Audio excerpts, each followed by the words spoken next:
waan ku salaamay daawada meel walbo aad joogtid kusoo dhawow qaybta xigta ee sheekada ku saabsan dilaaga ubaxa gaduudan. sheekadaani oo qaybihii hore aad ku ogaateen macluumaadyo dhowra waxaa idinla socodsiinaya anigoo maracadda ah. waxaadna ka daawanaysaan barta youtube-ka ee maracadda show. qaybta hoose aragtidaada ku reeb qaybihii kala duwanaa eed soo daawatay sidaad u aragta sheekada iyo sidoo kale waxa aad ka filayso. la wadaag saaxiibadaada adigoo ku sheergaraynaya baraha bulshada. mahadsanid. qaybta xigta ee sheekada waxay ku bilaabanaysaa subaxii xigtay markii uu soo kacay wax walbaana uu diyaarsaday muddadii uu sugayay inta xaaskiisa ay ka soo kacayso ayaa waxaa la soo garaacay albaabkii. fiicnaan lahaydaa haddii uusan furin lahayn gambaleelka albaabka ayaa waxaad moodaa qorshe kasta uu lahaa inuu fashiliyey. wuxuu kacay si uu bal u soo arko cidda aroornimadan albaabka ku soo garaacday. fiicnaan lahayda halka albaabka uu jihaystay inuu u jihaysto dhanka iyo daaqadda, kadibna inta uu halkaasi uu ka baxo orod cagaha uu wax ka dayo si uu naftiisa uula baxsado, balse ma jirta cid waxa soo socda u sheegi karaysa ama waxa soo socda cid ogaan karta. markii albaabkii uu fura ayaa wuxuu ka war helay 2 askari oo iridda gurigiisa taagan ama albaabkiisa taagan, kuwaasoo u sheegaya in taliyaha ciidanka si degdega ugu yeerayo. daariq durbadiiba wuxuu ogaaday arrin weyn oo halisa in loogu yeerayo, waayo haddii aysan sheeko caynkan oo kale ay jiri lahayn ma jirta cid fasaxiisa ka qasi lahayd. inkastoo uu dareensanaa halista arrinta loogu yeerayo, balse maanka marnaba ma uusan gashan in arrinta ku saabsan dib u soo laabashada dilaaga ubaxa gaduudan iyo afduubashada amiiradda lagu wargelin doono. tani halis way dhaaftay oo waa qarow aad u qaraarkaasi oo ku noolaan doono master daariq, kuna qasbanaan doono inuu la noolaado, waayo wakhtigaas waxaa ka fashilmay qorshihii uu ku maaganaa inuu xaaskiisa uu ku furo kadibna uu ku guursado gabadhii ahayd jacaylkii noloshiisa. waxaa ka baaqday safar uu u qorsheeyey inuu ku baxo, kaas uu ku doonayo in jacaylkiisa cusub uu kula soo aqalgalo bisha malabkana uu la qaato. wuxuu ku fekeraya in isaga oo aroos saaxiibaha uu u dalxiis tegi doono, jacaylkiisana uu la socdo, balse marnaba kama uusan fikirin xafiiskaani mugdiga ah in uu haweenaydaani meydka ahayd markii la dilay amba dadkii dilay iyo dilaaga ubaxa gaduudanba in baaritaan loogu diri doono, hadba dhanna uu ka eegi doono. wuxuu sugaya hambalyada dhan kasta uga timaada, taasi oo loogu hambalyeynayo guurkiisa cusub, balse marnaba ma uusan filaynin 4 jiho in dowladda taleefon ay ugu soo diri doonto si loo weydiiyo halka uu marayo kiiska amiiradda. wicitaankii ugu horreeyey waxa uu kala kulmay ra-iisul wasaaraha dalka, kaasi oo lagu sheegay in dhammaan ilaha dowladda ay isaga ka amar qaadan doonaan si ay ugu fududaato inuu si dhaqsa u xalliyo kiiska amiiraddana uu soo badbaadiyo. sidoo kalena waxaa loo sheegay in loo xil saari doono hogaaminta guutada B6 oo ah guuto ay ku midaysan yihiin dambi baarayaasha ugu firfircoon boqortooyada, kuwaasoo isaga ka amar qaadan doona arrinkana kala howlgali doona.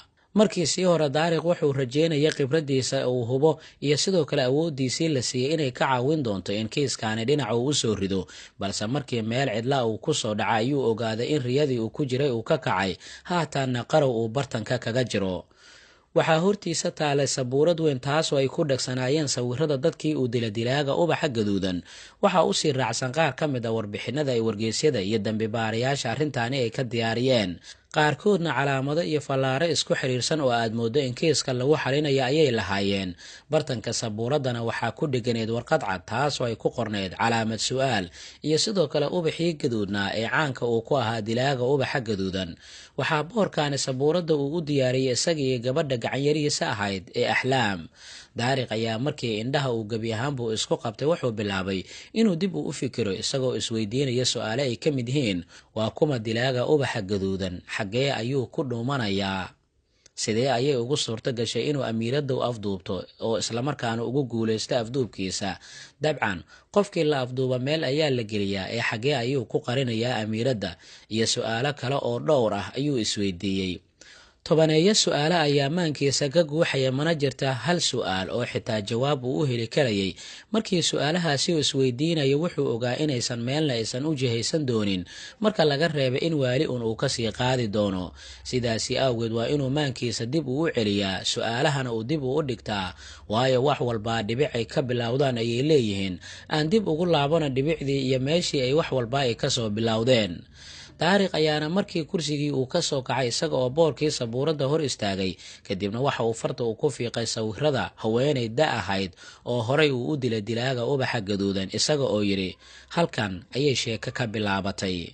aan eegna markaan bilowgii sheekada.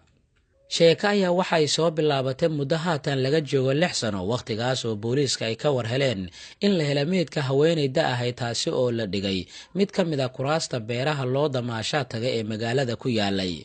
qabarkaasi ama warbixintaasi kadibna waxaa goobtii meydka laga helay degdeg u gaaray kooxdii dambi baarista. waxaa la isku hareereeyay goobtii iyada oo si fiican loo baaray, balse la yaabka waxay noqotay in wax walba nadiif ay yihiin. ma jirto wax tilmaamaya in haweeneydan la dilay, jirkeeda dhaawac ma lahan, sidoo kalena dilaagaasi wax raada kama uusan tegin si meydkaasi dilkiisa dadkii u geystay gacanta loogu soo dhigo, oo waxaa loo qaatay in si iskiisa qofka halkaani uu yimid islamarkaana ugu dhintay. balse arrinta keliya ay heleen ayaa waxay ahayd in haweeneyda meydka ahayd uu afka uga jiray ubaxa gaduudan, kaasoo aad moodeed in si ku talagala loogu geliyey. intaasi kadib meydkii haweeneyda ayaa waxaa loo qaaday xarun caafimaad si baaritaan loogu sameeya sababta ka dambaysa dhimashadeeda. baaritaan kadibna waxaa caddaatay in haweeneyda dhimatay oo ahayd mufiida wajdi ay u geeriyootay natiijo ku sumoobidda nooc naadir ah. suntaanina waxay ka mid ahay sunta awoodda u leh in qofkii la siiyaa si degdeg ay u disho, mana jirin wax caddaymo kale oo muujinaya in dilaagaani qofka uu yahay la ogaado. kiiska markii horey loo sii raacay waxaa la ogaaday in mufiida wajdi 2 toddobaad ka hor dadkeedii ay soo baafiyeen oo la waayey. maalintii la waayey goobtii ay ka shaqaynaysayna waxaa laga helay ubax gaduudan. ma jirin wakhtigaasi cid ku baraarugtay ubaxaasi gaduudan, balse markii meydkeedii la helay ubaxa gaduudnaana afkeedii laga soo bixiyey ayaa arrintii lagu baraarugay. baaritaanka kiiskani in muddo ayuu socday iyada oo saxaafadan ay si weyn ay ugu hadal haysay dilaaga cusub xilli ay ugu magacdareen dilaaga ubaxa gaduudan. waana magac la bilaabay markii dambe in laga soo gaabiyo ubaxa gaduudan markii kiiskani wax natiijo ay kasoo bixi weysay, sidoo kalena wax cadeyna loo waayey qofkii ka dambeeya dilka haweeneydan ayaa ugu dambeyntii kiiska la iska soo xiray isaga oo laga dhigay mid gebi ahaanba aan la garanaynin. waxaana xigtay bilooyin kadib in dhacdadii dhammaydba la iska iloobay. dilaaga ubaxa gaduudan dhacdadaasi kadib wuxuu hawada ka maqnaa in muddo ah 6 bilood kadibna waa uu soo rogaal celiyey kadib markii booliiska lagu wargeliyey in la afduubtay misna la waayey wiil 18 jir ah oo lagu magacaabi jiray Maajid Faysal. afduubkiisii kadibna inuu ubaxa gaduudan uu ka dambeeyo waxaa lagu ogaaday kadib markii boorsadiisa gaarka ahayd laga helay ubaxii gaduudnaa ee uu ku caanbaxay dilaagan. intaasi kadib booliiska ayaa u sheegay in qoyska wiilkan ay isdejiyaan oo juhdi walba ay ku bixin doonaan sidii dilaagan ay gacanta ugu soo dhigi lahaayeen. balse 3 toddobaad kadib natiijada soo baxda waxay ahayd mid murug xambaarsan oo meydkiisii ayaa la helay. sidii markii hore dhacday oo kalena masraxa jariimada mid nadiifa ayuu ahaa oo wax caddayn ah qofna tilmaamaya inuu ka dambeeya lama helin oo baaritaankii waa lagu guuldaraystay. dilaaga ubaxa gaduudan ayaana wixii dhacdadaasi ka dambeeya mar kale dib ula wareegay hadalhaynta magaalada. waxaa bilaabatay in mar kale uu kasoo muuqday cinwaanada wargeysyada waaweyn iyada oo aragtiyada qofkaasi uu yahay la xadidayo, sidoo kalena aan la garanaynin ruuxa ka dambeeya. taariikh oo aanan qayb ka ahayn baaristii hore ayaa markaan kiiska kusoo biiray si uu arrinta wax uga ogaado, balse ma uusan awoodin wax natiijo ah inuu ka soo saaro. wax badan lama sii sugin ubaxa gaduudan, waayo 3 bil kadib ayuu dib u soo laabtay isagoona markaana bartilmaameysada gabadh dhalinyaro ahayd oo 30 sano jir ah taas oo lagu magacaabayay Mia Sharibini. waxay ahayd hooyo 2 cunug haysatay oo mataana ahayd. sida caadada ahaydna ubaxii gaduudnaa ayaa laga helay goobtii lagu afduubtay iyo meydkeedaba. arrinta halista lahayd ayaa waxay ahayd markii la afduubanayo gurigeeda lagala baxay maadaama ubaxa gaduudan guriga dhexdiisa laga helay, arrintaas oo argagax gelisay ninkii iyada qabay. daariq wuxuu isku dayay inuu dilaagan gacanta uu ku soo dhigo isaga oo raacay noocyada dadka uu bartilmaameysado, balse natiijada kama uusan gaarin arrintan, waayo dadka dilaagan uu bartilmaameysado waa kuwo aad u kala fogfog marka nooc ahaan la eego, waxaana ay kala ahaayeen haweeney da ah, wiil dhalinyaro ah iyo gabar kale. sidaasi awgeed ma aysan jirin wax xiriir ah oo ka dhexayn karaya saddexdooda. intaasi kadib dowladda ayaa waxa ay kordhisay kooxdii dambi baarayaasha kiiskan u xilsaarnaa, balse wax natiijo ama aysan keenin iyadoo dilaaga uu howshiisii uu sii watay. dilaaga ayaa wuxuu afduubanayaa qofka uu doonayo inuu dilo, wuxuu haysanayaa muddo 10 maalmood ilaa 12 maalmood ah, kadibna waa uu dilayaa. intaasi kadibna dib ayuu ugu soo rogaal celiyaa iyadoo uu soo rogaal celintiisa ay u dhaxayso muddo 1 ilaa 6 bilood ah. dilaagani muddo 3 sano ayuu howshaasi gacanta kula jiray isagoo oo muddadaasi dilay 11 qofood oo kale ah.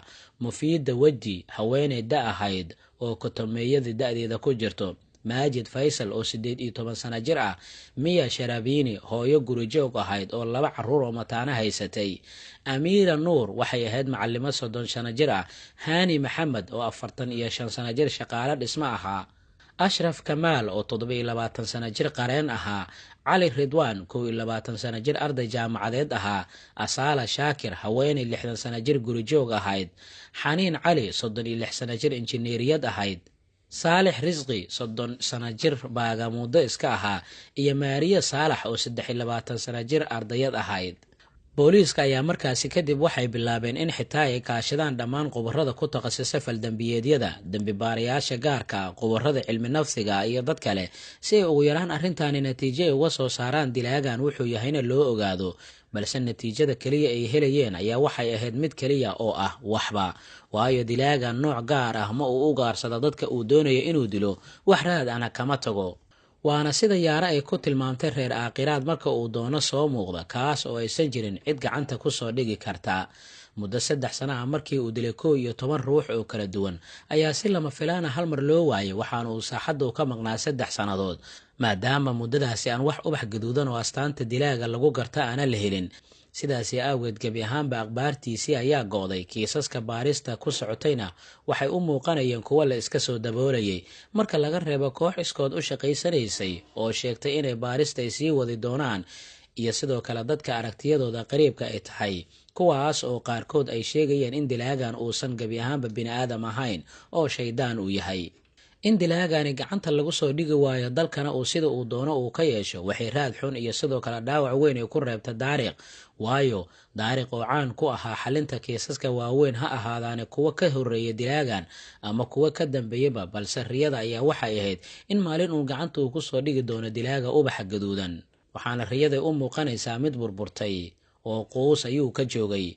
muddo 3 sano ah oo dhammaystiran ayuu saaxadda ka maqnaa dilaaga ubaxa gaduudan, balse 2 maalin ka hor ayuu si lama filaan ah ugu soo laabtay magaalada, isagoo markaani afduubtay amiiradii boqortooyada ee saara, xilli ay ka shaqaynaysa xaflad lagu maamuusaya dadka da'da ah ee shaqooyinka ka howlgabay, kuwaas oo dowladda u shaqayn jiray. in dilaagan uu soo rogaal celiyey afduubkan oo isaga uu ka dambeeyo waxaa lagu ogaaday kadib markii ubaxa gaduudan laga helay suuliga ay doonaysa inay gasho markii ugu dambeysay ee amiiradda la arkayay ka hor inta aanan la waayin. 10 jeer ayaa goobtii laga baaray, balse wax raad ah amiiraddu ay leedahay iyo dilaaga raad uu leeyahayba goobta lagama helin. kadib afduubkii amiiradda, booliiska iyo xukuumadda waxay isku dayeen in dhacdadaani gebi ahaanba laga qariyo shacabka, gaar ahaana saxaafadda, balse sidii wax loo filaya ma aysan dhicin, waayo warkii wuxuu u gudbay warbaahinta iyada oo laga war helay wargeysyada ugu waaweyn oo ciwaanadooda bogga hore lagu soo qoray dilaaga ubaxa gaduudan oo soo laabtay, afduubna u geystay amiiradii boqortooyada. halkaa ha inoo joogta qaybta xigta ee sheekada ku saabsan dilaaga ubaxa gaduudan. anigoo marcade ayaa idinla socodsiinaya qaybta xigta intaan ku kulmi doono. nabadgelyo.